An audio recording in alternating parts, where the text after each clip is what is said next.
नमस्कार प्रेक्षकांनो, आजच्या एपिसोडमध्ये इथे आता प्रभूंच्या घरीसुद्धा बाप्पाचं आगमन होतं। सूरजच्या हातामध्ये बाप्पाची मूर्ती असते। सगळेजण गणपती बाप्पा मोरया असं आनंदाने आणि उत्साहाने म्हणतच बाप्पाची मूर्ती घेऊन येतात। गणपती बाप्पा मोरया अशी घोषणासुद्धा देत असतात। त्यानंतर इथे सुनंदा येते, बाप्पाचं औक्षण करते आणि मग काय, इथे आता दिनेश आणि सूरज दोघेजण मिळून इथे बाप्पाची प्रतिष्ठापना करतात। बाप्पाची मूर्ती इथे मखरमध्ये सजवतात।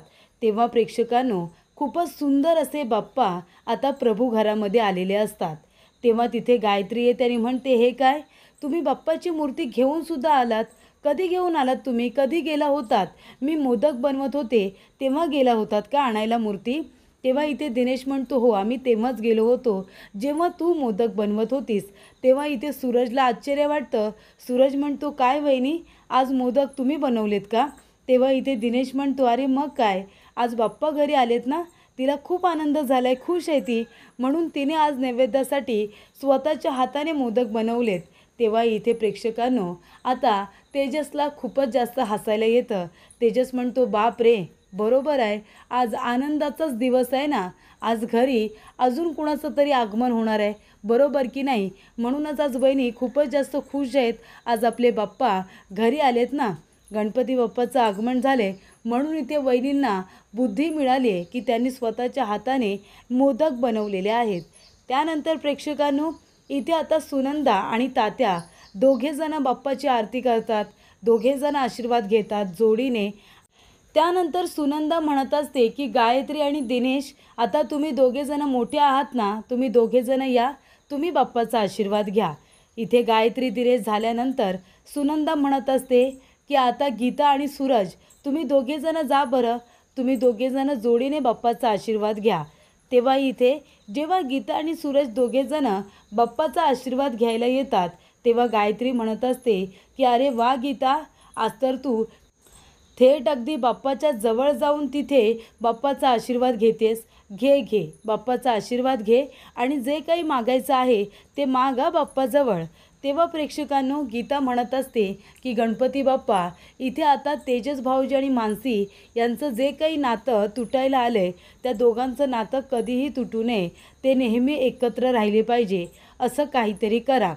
त्यानंतर इकडे आता राहिलेले असतात मानसी आणि तेजस। तेव्हा गायत्री म्हणत असते, चला लक्ष्मीनारायणाचा जोडा, आता तुम्ही दोघेजण या आणि बाप्पाचा आशीर्वाद घ्या। तेव्हा इथे विनोद म्हणत असतो की छाया, आपण दोघेजण लक्ष्मीनारायणाचा जोडा असू शकत नाही। तेव्हा छाया म्हणते, का हो? तेव्हा विनोद म्हणतो, तोंड बघ तुझा आरशात, आपण कसे काय असणार लक्ष्मीनारायणाचा जोडा? तर प्रेक्षकांनो, इथे तेजस बाप्पाला म्हणत असतो की हे विघ्नहर्ता, मानसी या घरामध्ये आल्या आणि त्यांनी या घरातली सगळी विघ्न दूर केली, त्याच्यामुळे आता त्यांना या घरातून कुठेही जाऊ देऊ नकोस। त्या जर या घरातून निघून गेल्या तर मी स्वतःला कधीच माफ करणार नाही, मी त्यांच्याशिवाय नाही राहू शकणार, असं तेजस म्हणत असतो। तर एका बाजूला मानसी म्हणत असते की हे विघ्नहर्ता, आम्ही इथे आता गायत्री वहिनींच्या बाबांपर्यंत तर पोचलो आहे, पण आता त्यांना घरी परत आणल्यानंतर त्यांनी आम्हाला गायत्री वहिनींना सुधारण्यामध्ये मदत केली पाहिजे, असं आम्हाला वाटतं, असं सुद्धा इथे आता मानसी म्हणत असते। त्यानंतर प्रेक्षकांनो, या सगळ्या गोष्टी आता घडतच असतात आणि तेवढ्यातच इथे छाया आणि विनोद या दोघांना आता बाप्पाचा आशीर्वाद घेण्यासाठी पाठवतात, त्या जोडीला पुढे करतात। तेव्हा प्रेक्षकांनो, इथे तेजस म्हणत असतो की लकी चार्म, आता आपल्याला गायत्री वहिनी त्यांच्या वडिलांना जाऊन भेटायच्या आधी आपण त्यांना गाठलं पाहिजे, असं इकडे तेजस म्हणत असतो।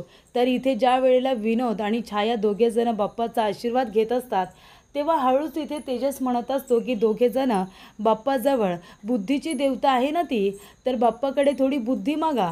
तेव्हा सूरज म्हणतो, हो ना, गरज तर आहेच बुद्धीची। त्यानंतर इथे आता आभा बिचारी एकटीच जाते, बाप्पाचा आशीर्वाद घेते। त्यानंतर प्रेक्षकांनो, आता सगळ्यांनी बाप्पाचा आशीर्वाद घेतल्यानंतर गायत्री म्हणते की तुम्ही सगळेजण थांबा, मी मोदक बनवलेत ना, मोदक घेऊन येते, बाप्पाला नैवेद्य दाखवूया।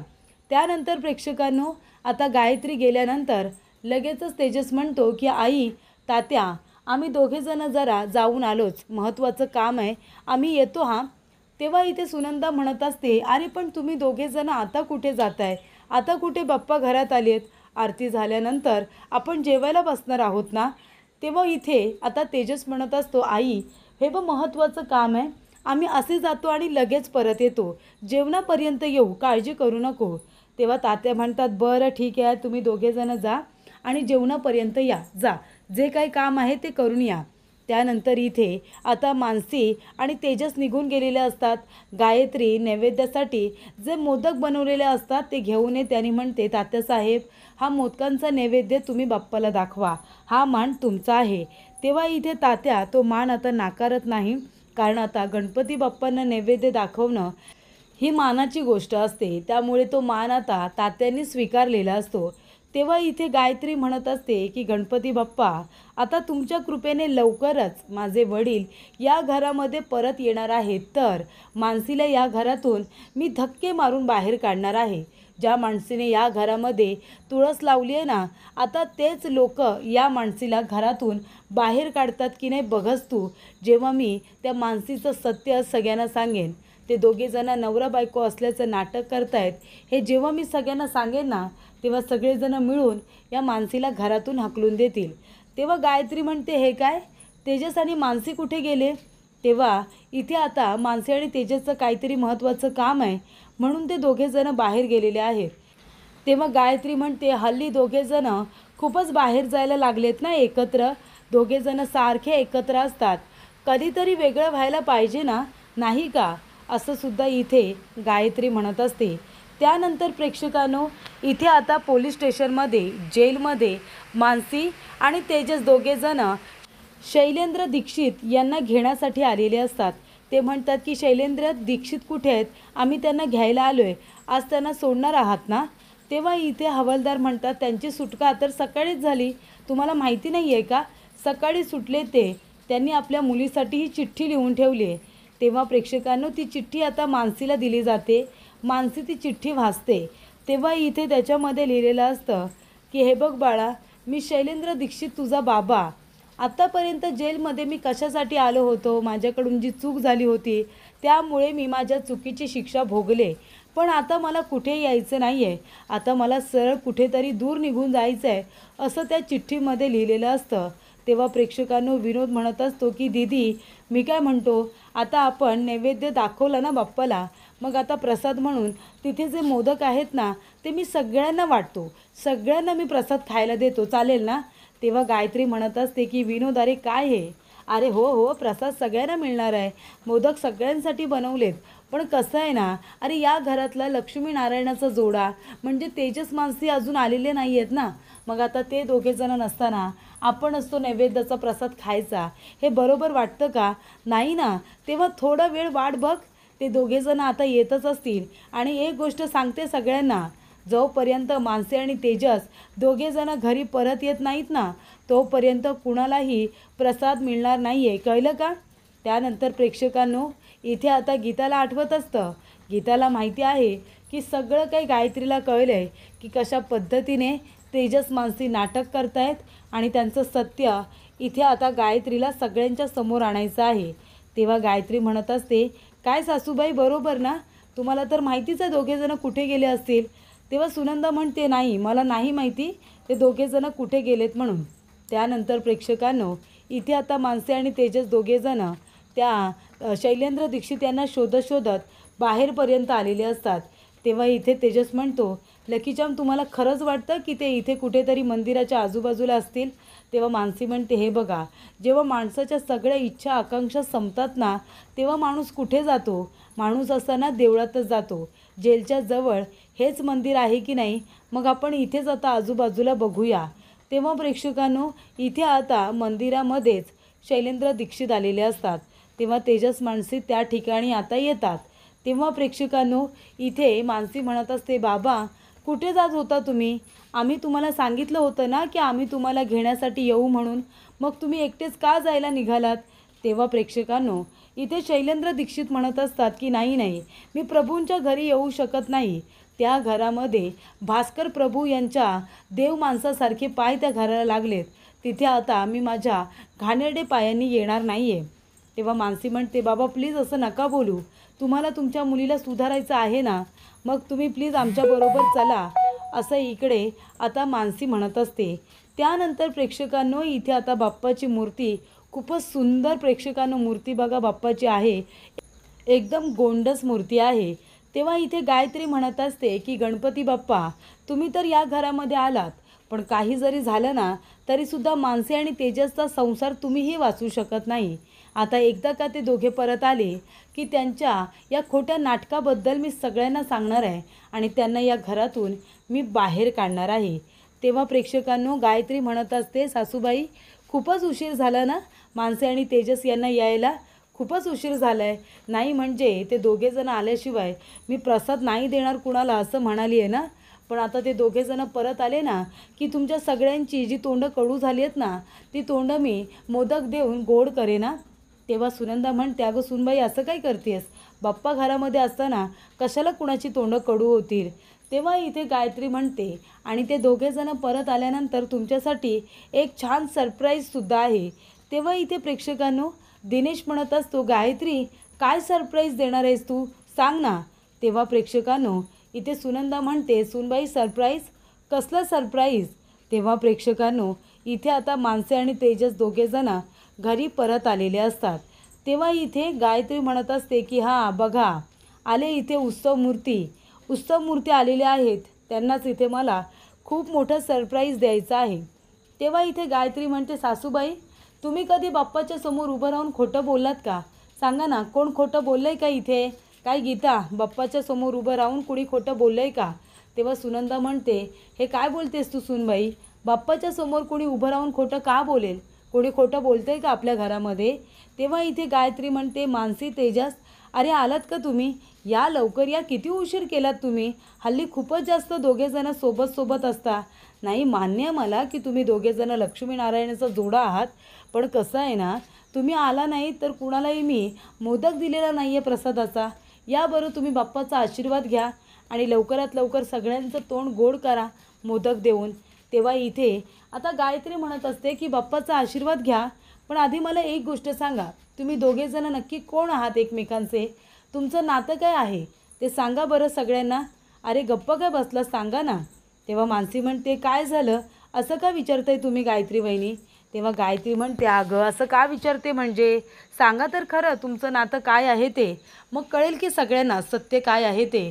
तेव्हा इथे तेजस मानसीचा हात पकडतो आणि म्हणतो की वहिनी, त्याच्या इथे साक्षीनेच आम्ही दोघांनी लग्न केले, आम्ही दोघेजणं नवरा बायको आहोत, हे बाप्पालासुद्धा माहिती आहे, त्याच्या आशीर्वादानेच लग्न झालं आहे ना. तेव्हा इथे आता गायत्री म्हणते, हो का, तुमच्या दोघांचं लग्न झालं आहे, सुखाने संसार करते असं म्हणणं आहे तुमचं, तर मग हा सुखी संसार किती जन्म एकत्र करणार आहात, हे लग्न कधीपर्यंत टिकणार आहे, कधीपर्यंत एकत्र राहणार आहात, काय माहिती आहे का तुम्हाला. तेव्हा इथे तेजस म्हणतो, नाही आता 7 जन्मासाठी 7 फेरे तर घेतलेत, त्याच्यामुळे आता 7 जन्मासाठी सुद्धा कदाचित एकत्र असू, बरोबर की नाही. तेव्हा इथे नातं काय हो, नातं टिकवण्याचा प्रयत्न केला की जन्मोजन्मीसाठी सुद्धा ती नाती टिकतात, असं इकडे आता तेजस म्हणतो. तेव्हा मानसी म्हणते, आणि त्याच नात्यातून अजून एक नातं आम्ही घरी घेऊन आलोत आत्ताच, तेव्हा कोण आणलंय बरं घरी, असं इकडे सगळेजण विचार करत असतात. तेव्हा इथे शैलेंद्र दीक्षित, स्वातंत्र्य सूर्य दिनकर प्रभू त्यांच्या नावाजवळ उभे राहून त्यांच्या पाठीला इथे हात जोडून आता नमस्कार करत असतात. तेव्हा गायत्री वाट बघत असते की नक्की कोण बरं बाहेर आले. तेव्हा प्रेक्षकांनो इथे आता सगळेजण दाराकडे बघत असतात की नक्की आता मानसी आणि तेजस दोघेजणं घेऊन तरी कुणाला आलेत, असा प्रश्न सगळ्यांनाच पडलेला असतो ना. तेव्हा इथे मानसी आणि तेजस दोघेजण आता बॅगा वगैरे घेऊन येतात आणि म्हणतात, बघा बघा कोण आले बघा. तेव्हा प्रेक्षकांनो इथे आता शैलेंद्र दीक्षित आलेले असतात. ते जेव्हा गेटमधून आतमध्ये प्रवेश करतात तेव्हा प्रेक्षकांनो इथे बघा आता गायत्रीचा चेहरा कसा बघण्यासारखा झालेला आहे. तिला खूप मोठा धक्का बसतो जेव्हा तिचे बाबा त्या घरामध्ये येतात. आणि तेव्हा इथे मानसी म्हणते, हे बघा, हे आहेत माझे मामा शैलेंद्र. तेव्हा प्रेक्षकांनो इथे आता गायत्रीला धक्का बसतो, छायालासुद्धा खूप धक्का बसतो. तर प्रेक्षकांनो पुढील भागामध्ये इथे आता गायत्रीला काय बोलावं काही कळत नसतं. तेव्हा इथे मानसी म्हणत असते की हे आहेत माझे दूरचे मामा आणि हे आपल्या इथे काही दिवस राहायला आलेत, बाप्पाचा आशीर्वाद घ्यायला आलेत. हो ना मामा, या बरं या, बाप्पाचा आशीर्वाद घ्या. तेव्हा इथे आता शैलेंद्र दीक्षित बाप्पाचा आशीर्वाद घेत असतात आणि तेव्हाच इथे प्रेक्षकांनो गायत्री आपल्या वडिलांकडे बघत असते आणि खूपच जास्त इमोशनल झालेली असते आपल्या वडिलांना बघून. तेव्हा प्रेक्षकांनो इथे आता तात्या शैलेंद्र हे नाव वाचतात. तेव्हा जातात तात्या आणि आपल्या पेटीमध्ये जुनी कात्रणं बघत असतात. त्याच्यामध्ये इथे स्वातंत्र्यसूर्य भास्कर प्रभू यांनी शैलेंद्र दीक्षित यांच्या विरोधामध्ये एक लेख लिहिलेला असतो. त्या लेखामुळे इथे शैलेंद्र दीक्षित, बिल्डर शैलेंद्र दीक्षित यांना इथे अटक करण्यात आलेली असते. तुरुंगवासाची शिक्षा ते भोगून आलेले असतात. तेव्हा तात्या म्हणत असतात की इथे मानसीने कधीच आपल्या या मामांचा उल्लेख घरामध्ये का केला नाही. तेव्हा तात्या येतात आणि इथे मानसीला म्हणत असतात की मानसी, या तुझ्या मामांबद्दल तू कधी आधी का काही बोलली नाहीस आणि तुझ्या मामांचं नक्की नाव काय. तेव्हा मानसी म्हणत असते की शैलेंद्र. तेव्हा इकडे तात्या म्हणतात की शैलेंद्र दीक्षित आणि आपल्या हातातलं कात्रण इथे आता मानसीला दाखवतात. कारण इथे आता तात्यांना बरोबर माहिती असतं की हा शैलेंद्र दीक्षित नेमका कोण आहे ते.